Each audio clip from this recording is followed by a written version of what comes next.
주님께서 주시는 평안이 충만히 채워지는 하루가 되시기를 바랍니다. 오늘은 시편 112편 1절로 10절의 말씀을 가지고 그리스도인의 후손의 번영이라는 주제로 묵상한 것을 나눠봅니다. 본 시편은 112편은 그리스도인들의 의로운 삶과 그 후손에 대해서 지금 증거하고 있습니다.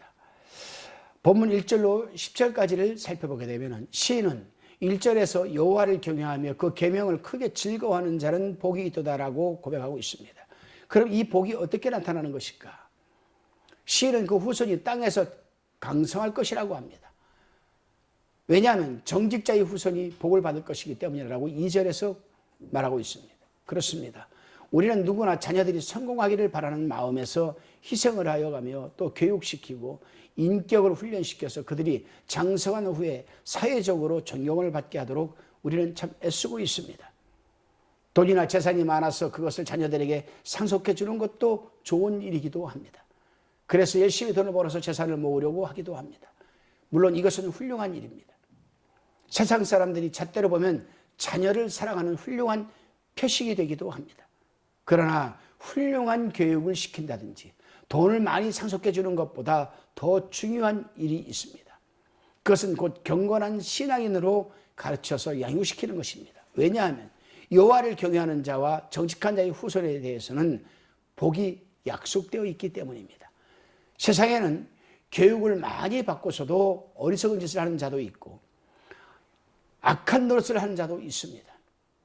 교육을 많이 받고서도 수전노 행세를 하는 자가 있으며 부정직하게 돈을 모으면서도 아무 양심의 가책도 받지 않는 사람들이 신문지상에 오늘날 오르내리고 있습니다. 물론 시인은 이 시편에서 그러한 자들을 말하는 것은 결코 아닙니다. 또 마음이 바른 사람이라면 자녀가 이러한 사람이 되기를 바라지는 않을 겁니다. 지혜로운 사람이라면 자기 자녀들이 정직하고 의무에 충실하며 다른 사람을 동정하는 이 생각이 깊고 특히 하나님의 뜻을 중심하여 살면서 예수 그리스도를 구주로 모시고 사는 것을 기쁨으로 여기는 이 자들로 장성되기를 아마 바랄 겁니다. 그럴 때 하나님께서는 그들에게 필요한 것을 아시고 공급해 주시는 겁니다. 그래서 여러분 마태복음 6장 33절에 보게 되면 너희는 먼저 그의 나라와 의를 구하라. 그러면 이 모든 것을 너희에게 더하시리라고 얘기를 합니다. 여러분 잘 생각해 보세요. 이 말씀하기 전에 32절에 보게 되면 너희는 무엇을 먹을까 입을까 마실까 염려하지 말라. 이 모든 것들은 다 이방인들 구하는 것이라. 너희는 그리고 33절에서 너희는 먼저 제일 먼저 그의 나라와 의를 구하라. 여기서 나라는 우리가 죽어서 가는 천국이 아닙니다. 여기서 말하는 나라는 하나님의 통치를 받는 걸 얘기한 겁니다. 하나님의 말씀에 순응하는 걸 얘기하는 겁니다. 하나님의 말씀을 듣고 순종하고 행동으로 옮기면서 의를 구하라. 의를 구하라. 그리하면 이 모든 것 먹고 입고 마시는 것을 너희에게 더해 주실 보너스로 주신다는 거예요. 하나님께서.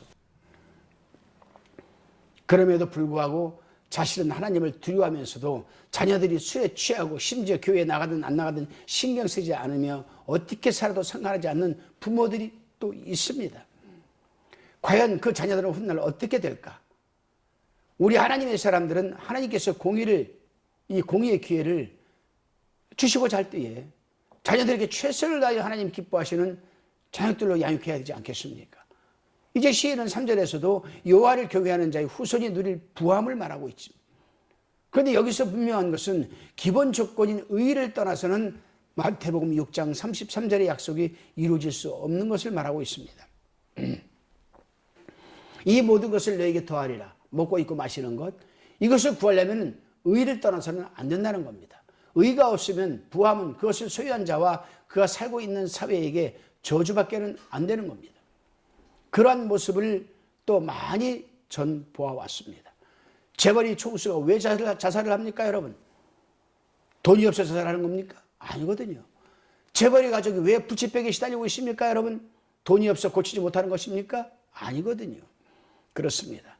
의로운 사람의 성격은 하나님의 성품을 반영하는 것이기 때문에 이러한 사람이 누리는 번영은 하나님께서 그의 생에 함께 하시기 때문에 범사가 잘 되고 강건하게 살아내는 것 아니겠습니까? 그래서 요한 3서 2절에서 사랑하는 자여 내 영혼이 잘된 같이 내가 범사에 잘 되고 강건하기를 내가 간구하노라라고 기록하고 있는 겁니다. 물론 의로운 자에게나 불의한 자에게나 어려움이 닥쳐올 수는 있습니다.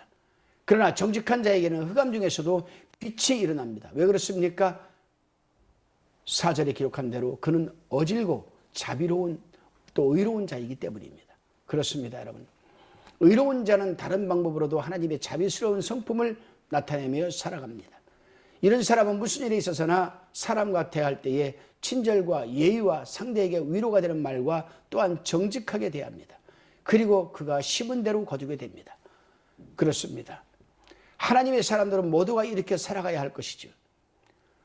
우리는 교회에서 주일 예배에 목사가 선포하는 설교를 듣고 다 옳게 여기지 의심을 품는 사람은 없을 겁니다. 다 같이 아멘으로 화답하면서 이 동감을 나타냅니다. 그러나 다음 날인 월요일에 가서도 주일날 예배 때 생각했던 그대로 말하며 행동을 하는지에 대해서는 우리가 한번 돌아봐야 합니다. 그렇습니다. 신앙생활은 이론과 실천이 일통되어야 합니다. 그런데 이론과 실천이 그렇게 쉽게 이루어지지는 않는 것이 또 신앙생활의 원리입니다. 참으로 어렵지요.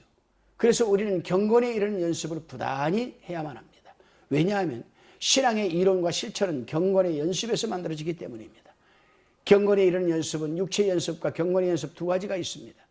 먼저 육체 연습은 육신의 생각에서 나오는 것을 행동으로 옮기지 않으려고 하는 연습을 말합니다. 이 연습으로도 약간의 유익한 삶을 살아낼 수가 있습니다.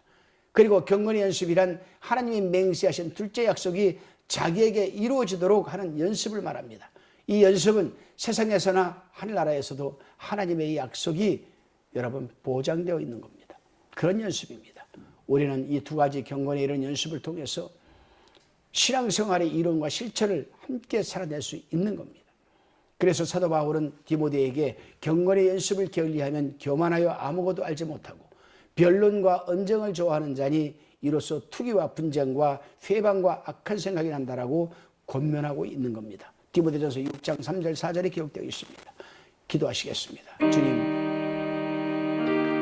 악한 괴교가 난무하고 죄악이 넘치는 이 세상에서 경건에 이르는 연습에 청렴하게 하여 주셔서 구별된 삶을 살게 도와주시고 우리가 먼저 경건에 이르는 연습을 통하여 신앙생활의 이론과 실천적 삶이 일통이 되게 하시고 또한 자녀들에게도 경건한 신앙인으로 가르쳐 양육시키는 신앙생활에 최선을 다하여 의로운 삶을 살릴 수 있도록 인도하여 주옵소서.